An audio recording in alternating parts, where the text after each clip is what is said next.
I want you to try something with me, just a little thought experiment. So close your eyes for a second. Okay, imagine it's, I don't know, Tuesday night. You're on the couch, phone in hand, you're just scrolling through a dating app or maybe, checking your DMs on Instagram. And then you stop. Because you see the photo. Exactly. Yeah. See the photo. And they are, they're gorgeous. Not like supermodel fake gorgeous, but approachable, warm. You swipe right or you reply. Mm. And this one conversation is just effortless. They're funny. They ask real questions. Remember, you have a big meeting on Thursday. Very attentive. Incredibly attentive. And they have this amazing life. Maybe he's an architect building a hospital somewhere, or she's a nurse with the UN. It feels like kismet. And I really hate to be the one to do this, but that right there, that feeling, finally it's perfect. That is the sound of a trap snapping shut. See, this is why we can't have nice things. But seriously, what I just described, it isn't a rom-com. It's the opening scene of a romance scam. And today, we are tearing that entire script apart. Welcome to the WeCyberYou Unlocked podcast. And I'm here to help you pick up the pieces and hopefully keep your wallet intact. Today's a big one. We're not just, riffing on bad dating stories.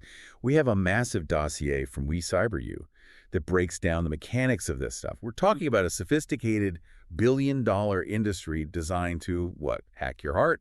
That's exactly the right way to frame it. It is hacking. But instead of code, they're exploiting vulnerabilities in, human psychology. They weaponize empathy, loneliness, trust, and according to this WeCyberYou report, the scale is just terrifying. What blew my mind reading through the source material is just how patient these scammers are. Yeah. I always pictured a scam as being fast, Aggressive. It has to be slow. Think about the mission of this deep dive. We're unpacking how they literally engineer a relationship. You can't just ask someone for $50,000 on a first date. You have to groom them. Grooming. That's such a heavy word. It is, and it fits perfectly. The report highlights that scammers see this as an investment phase. They might spend 3, 4, even 6 months just talking to you. 6 months. Yeah. No requests for money, no weird links, just talking. That's the part that gets me. Because if I'm talking to someone for 3 months, getting those good morning texts, that's the relationship. In my head, that's a real person. And that's exactly what they're banking on. It's a numbers game for them. You feel special, but the person on the other end is probably in a call center, managing scripts for 20, maybe 30 different people at once. They have notes on you, like Subject A, dog's name is Buster, hates her boss. Precisely. It's industrial-scale heartbreak. And the WeCyberYou data points out a very specific tactic, the one that signals the shift from casual chat to serious target. Moving off platform. Oh, right. The classic, I hate this app, let's switch to WhatsApp move. That's the one. Okay, but wait, I do that. Dating apps are glitchy, the notifications are awful. I try to get to text pretty quickly. Does that make me a scammer?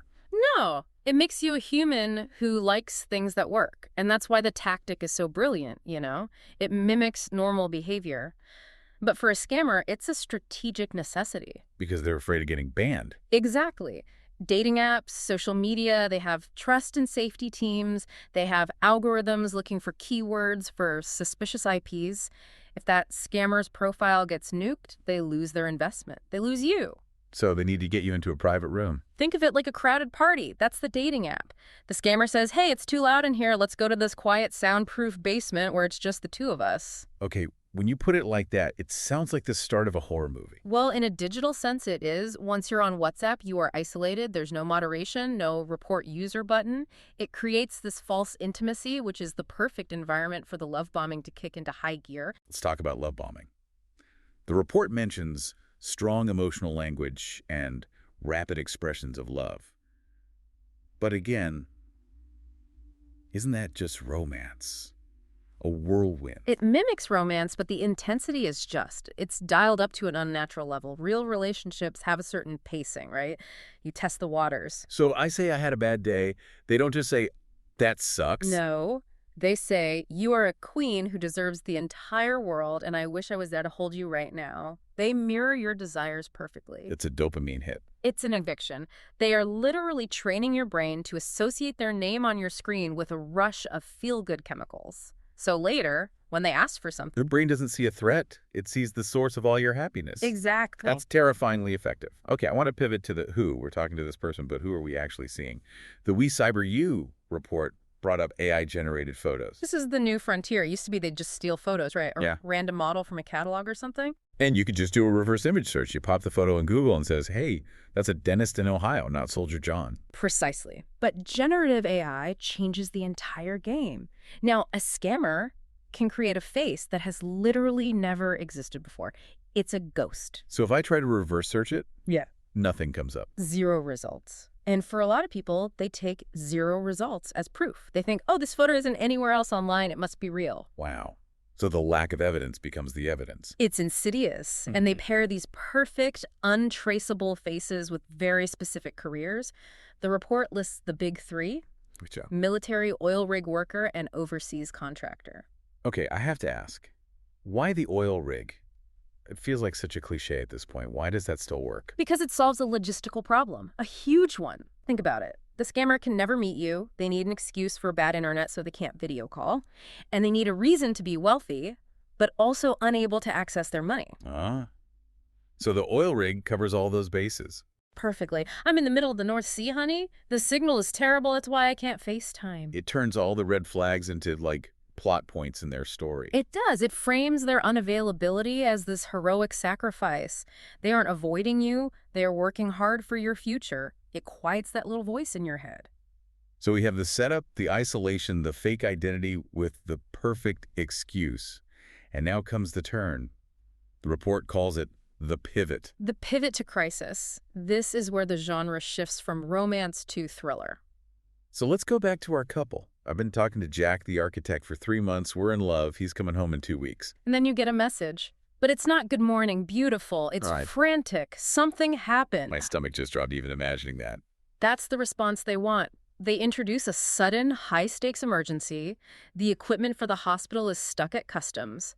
My daughter is in the hospital, and they won't operate without a deposit. And because I've been love-bombed for months, my first instinct isn't, is this true? It's, how do I help Jack? You enter rescue mode. Logic just goes out the window. And notice the urgency. It's always, I need this now. It creates this pressure cooker. And that's when they drop the ask. But, and the report is really specific about this, they don't ask for a normal bank transfer. No, that leaves a paper trail.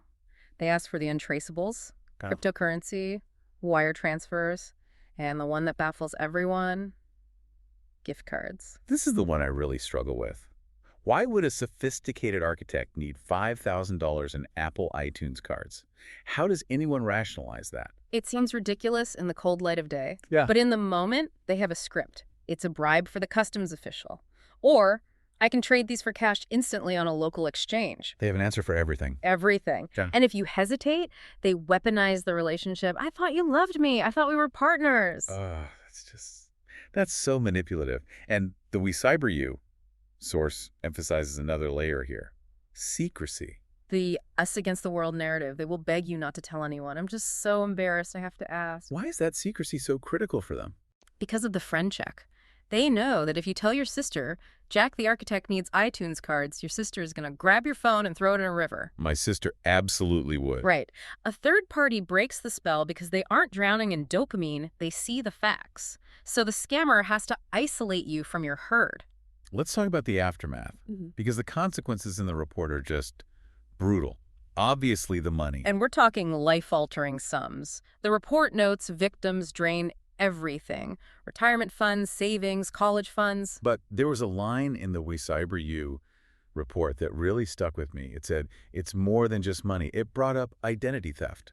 This is the kicker. Think about those 3 months of chatting. What did you share? Everything. My birthday, my dog's name, where I grew up. Your mother's maiden name. Probably, yeah. Oh, my mom's name was Smith, too. Exactly. You've just handed over the answers to every security question you have. And a lot of times they ask for a photo of your ID to book a flight to come visit you. So even if you realize it's a scam before you send a dime, they could still wreck your credit score. They can take out loans in your name, open credit cards. The damage is multi-layered. And then there's the psychological impact, the severe emotional harm. It's a unique kind of grief. We call it a double trauma.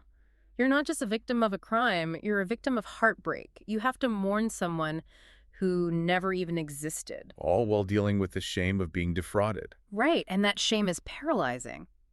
The report says victims often don't report the crime because they feel stupid. They think, how could I have been so naive? When really they were targeted by professionals. You didn't fall for a trick. You were outplayed by a psychological operations team. So let's flip this. We know how they operate. How do we build the wall?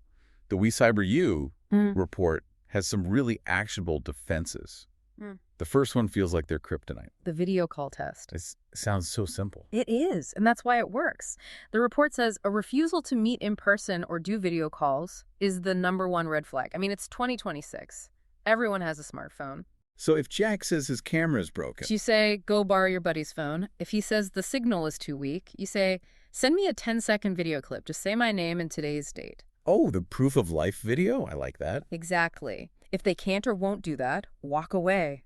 Immediately. If you can't see their face moving in real time, they are not who they say they are. What about inconsistencies in their story? This goes back to the guy in the warehouse juggling scripts. You have to watch for slip-ups. Did he say he was an only child, but now he's mentioning a sister? Or claims to be a high-ranking general, but writes at a third-grade level. Exactly. We tend to gloss over these things because we like the person. We make excuses. Stop making excuses. If the persona doesn't match the presentation, it's a lie. And then there's the advice we touched on. The friend check. This is your safety net. The report says it clearly.